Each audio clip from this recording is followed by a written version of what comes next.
Honours তৃতীয় বর্ষের শিক্ষার্থী এবং সকালবেলা আমাদের এই পিঠা উৎসব প্রতি বছর হয়ে থাকে। পিঠা উৎসবকে কেন্দ্র করে একটা 28 সনের প্রার্থী ছিলেন দুইজন, মির্জা আব্বাস সাহেব এবং আমাদের ঢাকা 28 সনের প্রার্থী নাসিরুদ্দিন পাটোয়ারি ভাই। আমরা দেখেছি ইতিপূর্বে যে যতবারই এখানে কোনো ফেস্টিভ্যাল প্রোগ্রাম আয়োজন করা হয়েছে একক আধিপত্য। ইতিপূর্বে 5 আগস্টের পূর্ববর্তী সময়ে আমরা দেখেছি যে আওয়ামী লীগ শাসন তারা তাদের একক আধিপত্যকে বিস্তার করে ক্যাম্পাসকে তাদের প্রচারণা চালিয়ে গিয়েছে। 8 আগস্টের পরবর্তী সময় আমরা দেখেছি বিএনপি জাতীয়তাবাদ তারা মির্জা আব্বাস আপনারা দেখেন এখানে আধিপত্য বিস্তার করে দীর্ঘদিন থেকে আছেন, বিভিন্ন সন্ত্রাস চাঁদাবাজির সঙ্গে তিনি যুক্ত আছেন। তার ছেলে পেলে তাদের ছাত্রত্ব নাই ক্যাম্পাসে, তারা আমাদের থেকে অনেক সিনিয়র।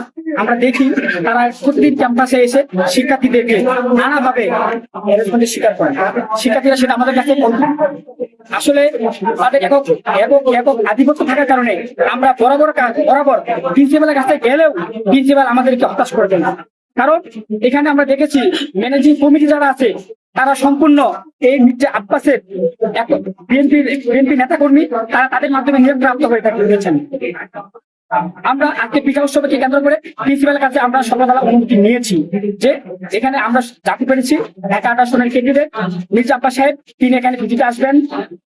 তারই ধারাবাহিকতা অনুসরণ করে আমরা আমাদের 28 সনের প্রার্থী 11 দলীয় ঐক্যজোটের প্রার্থী নাসিরুদ্দিন পাটোয়ারি ভাই আমরা চেয়েছি তিনিও শিক্ষার্থীদের ব্যানারে এসে শিক্ষার্থীদের সঙ্গে কুশল বিনিময় করবেন, তাদের সঙ্গে আমাদের পিঠা উৎসবকে আরো আবেশময় করে তুলবেন। আমরা এটা চেয়েছিলাম, কিন্তু আপনারা দেখেছেন আমরা সাধারণ শিক্ষার্থী সহ আমরা সকলে ভাইকে আমরা ফুল দিয়ে বরণ করেছি। পরবর্তী সময়ে এই জাতীয়তাবাদের সন্ত্রাসরা তারা ভাইকে স্বীকার করেছেন, উপর থেকে পাথর মেরেছেন, ডিম মেরেছেন।